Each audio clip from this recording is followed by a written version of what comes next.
Olá, pessoal, sejam bem-vindos ao GeoTeaching. Eu sou a Juliana Pessim e hoje nós vamos dar sequência à aula anterior falando sobre mais um tipo de classificação do solo. Então vamos relembrar por que classificar os solos. Os solos possuem comportamentos distintos e arranjá-los em grupos de comportamento semelhante facilita tanto o estudo como a comunicação entre os profissionais. E como a gente já viu, existem diversos tipos de classificação. Uma muito simples que a gente viu na aula 2 foi a análise granulométrica. Na nossa última aula, a gente viu um sistema de classificação muito utilizado, que é o sistema unificado. E hoje nós vamos falar sobre o sistema rodoviário. E nós também temos uma classificação muito conhecida, que é a MCT, que nós vamos ver na nossa próxima aula. Bom, o sistema rodoviário de classificação dos solos, ele também é conhecido como sistema da AASHTO, que é, a Associação Norte-Americana de Especialistas Rodoviários e de Transporte, e também é conhecido como sistema HRB e também TBR, de acordo, com as associações que modificaram e agregaram a esse sistema de classificação. Ele é utilizado na engenharia rodoviária e tem muitas semelhanças com o sistema unificado que a gente viu na aula anterior. Inclusive, eu reforço fortemente para vocês que vejam, antes de estudar essa aula, a última aula, tá certo? Pessoal, a classificação, de acordo com esse sistema rodoviário, ela é baseada na granulometria e nos índices de consistência, da mesma forma que no sistema unificado. E como ela é uma classificação baseada em parâmetros, a gente deve sempre ter em mente que os parâmetros são mais confiáveis que a própria classificação, tá certo? Bom, esse sistema rodoviário de classificação, ele vai indicar a adequabilidade do solo para utilização como subleito. E lembrando, que o subleito é o solo de fundação do pavimento, tá certo? Então, eu tenho o subleito, a base e o revestimento. Esse é um perfil bem básico, de um pavimento. E eu gostaria de ilustrar para vocês que o subleito é esse solo de fundação do pavimento. Nesse sistema, os solos são identificados por letras e números e existem basicamente 7 grupos. Primeiramente, a gente deve identificar a porcentagem de finos desse solo, que é a porcentagem de solos que passa na peneira 200, que é aquela com abertura de 0,075 milímetros. De acordo com a análise granulométrica, então, nós vamos identificar essa porcentagem. Se houver menos ou 35% de finos, esse solo vai se enquadrar no grupo dos solos granulares, que vai ser o grupo A1, A2 ou A3, tá? Se tiver mais que 35% de finos, esse solo vai se enquadrar no grupo dos solos finos, que vai ser o grupo A4, A5, A6 ou A7, tá certo? Bom, segundo passo, eu vou mostrar para vocês agora como fazer a classificação dos solos do grupo dos finos, tá? Que é o solo que tem mais que 35% de material passante na peneira 200. Nesse caso, a classificação é baseada nos índices de consistência. Então, nós vamos utilizar esse gráfico que relaciona o índice de plasticidade e o limite de liquidez, tá certo? O grupo A4 é o grupo dos solos siltosos, assim como o grupo A5. O grupo A6 das argilas siltosas com uma plasticidade mediana. E os grupos A7,6 e A7,5 das argilas plásticas com matéria orgânica, tá? E um lembrete, pessoal, que para determinar os índices de consistência, o limite de liquidez e limite de plasticidade, o índice de plasticidade, que é a diferença entre eles, a gente utiliza um material passado na peneira 40, apenas um lembrete, tá? Que a gente viu lá na nossa aula 3. E agora eu vou dar alguns exemplos para vocês. Vamos considerar um solo que tem 89% de solo passante na peneira 200 e com LL de 68 e um IP de 45. Então, nós vamos usar o nosso gráfico e identificamos, então, que esse solo é A76, tá certo? Segundo exemplo, 60% do material passou na peneira 200 e esse solo tem um LL de 55 e um IP de 25. Esse solo caiu na linha que divide os grupos A7,6 e o A7,5. Então, esse solo vai ser do tipo A7, tá ok?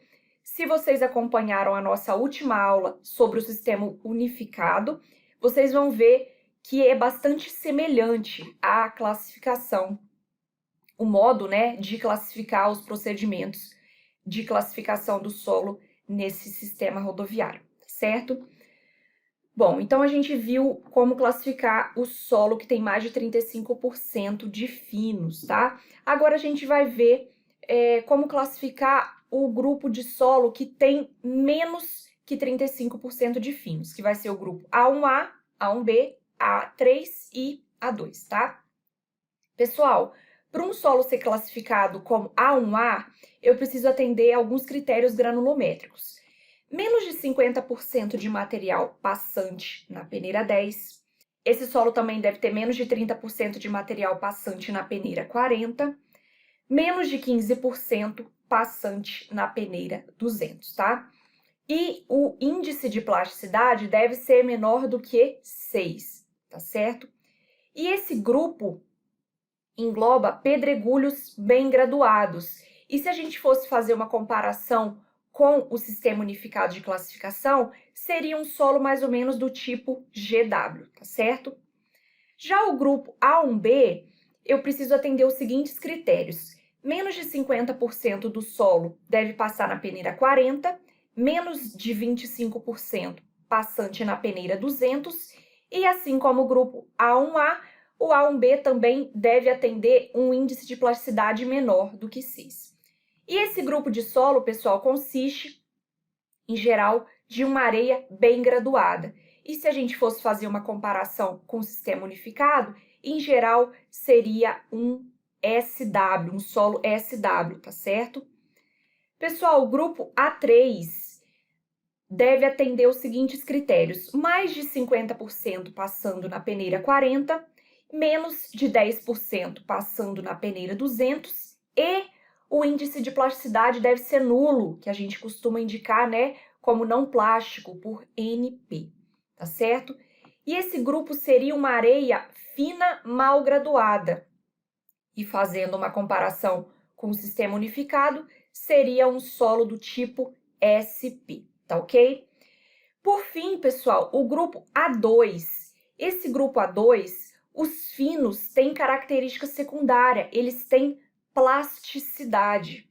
Então, ele tem valores de IP maiores, mais significativos, e LLs também, ou seja, esse solo, além de ser A2, eu tenho uma característica secundária. Então, eu vou entrar no mesmo gráfico que a gente usou para classificar os solos finos, tá certo?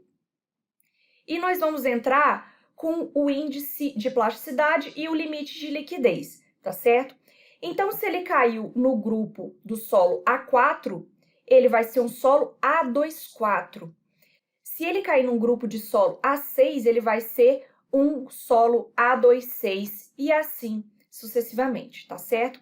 Então, ele vai ser, o grupo de solo A2 vai ser um solo do tipo A1, A1A ou A1B ou A3, só que com a plasticidade. Por exemplo, se ele fosse um solo do tipo A1A, ele poderia ser, então, um pedregulho bem graduado, e aí vai ter a característica secundária, se vai ser argiloso ou siltoso, tá ok?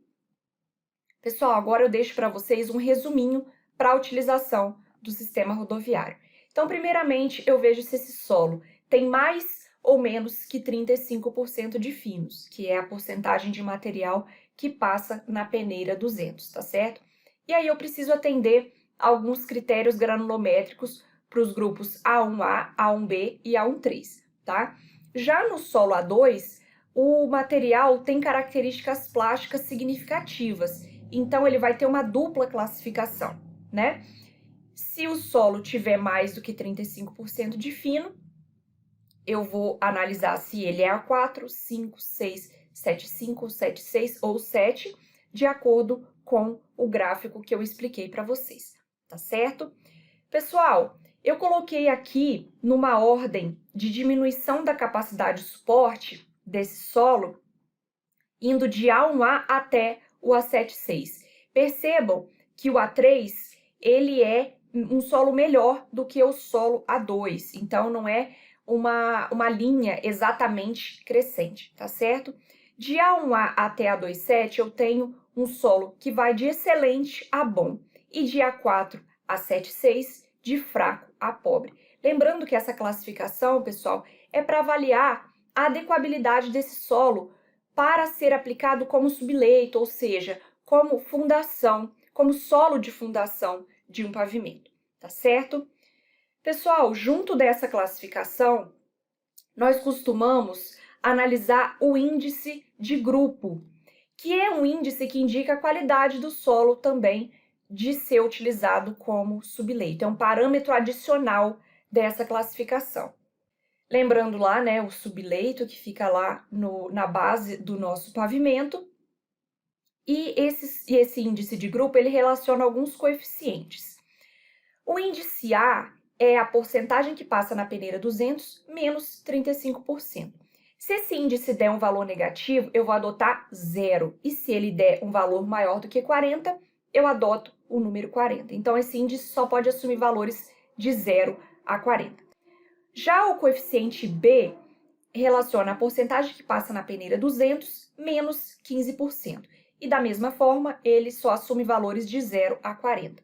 Já o índice C, ele relaciona o limite de liquidez menos 40%. E de maneira um pouco diferente, se o valor de C der negativo, eu assumo como 0. Se der maior do que 20, eu assumo como 20. Já o coeficiente D é o índice de plasticidade menos 10%, que também vai de 0 a 20, tá ok? O índice de grupo, pessoal, varia de 0 a 20, sendo 0 um índice ótimo, ou seja, vai indicar que esse solo é um solo ótimo para ser aplicado como subleito, e 20 é péssimo. Agora eu vou dar um exemplo para vocês. Vamos calcular o índice de grupo de um solo A6, em que 62% de material passa na peneira 200, o LL é 30% e o IP 14%. O valor de A, então, vai ser 62 menos 35, que vai dar 27. B, 62 menos 15, deu 47. Mas lembrando que B só pode assumir valores de 0 a 40, como deu maior do que 40, eu assumo 40, tá ok? C, LL menos 40, que vai dar 30 menos 10, que deu menos 10. Como esse valor é negativo, eu assumo como 0. D, 14 menos 10, que seria o IP menos 10%, que vai dar 4. E dessa forma, de maneira bastante simples, nós determinamos o índice de grupo. Em geral, pessoal, o índice de grupo é posto entre parênteses após a classificação de acordo com o sistema rodoviário. Então, esse solo seria um solo do tipo A6, entre parênteses, 7, que é o índice de grupo. Tá ok? Pessoal, para sintetizar essa aula, a gente viu e enfatiza a importância da classificação dos solos. Existem diversas classificações. Hoje nós vimos o sistema rodoviário e em aulas anteriores nós vimos também a granulometria e o sistema unificado, que é amplamente utilizado. O sistema rodoviário, que nós aprendemos hoje, relaciona a granulometria e os índices de consistência da mesma forma que o sistema unificado. E o que vai limitar se o solo vai cair no grupo dos solos grossos ou dos finos é a porcentagem que passa na peneira 200. E esse limite é 35%, diferente do sistema unificado, que o valor limite era 50%. E o índice de grupo também vai indicar o desempenho desse solo a ser utilizado como subleito. Tá ok, pessoal? Seguem as referências que eu utilizei para preparar essa aula. E eu vejo vocês na nossa próxima aula, onde eu vou explicar a classificação MCT, que é uma classificação de solo utilizada em solos tropicais. Um abraço, pessoal, e até a próxima!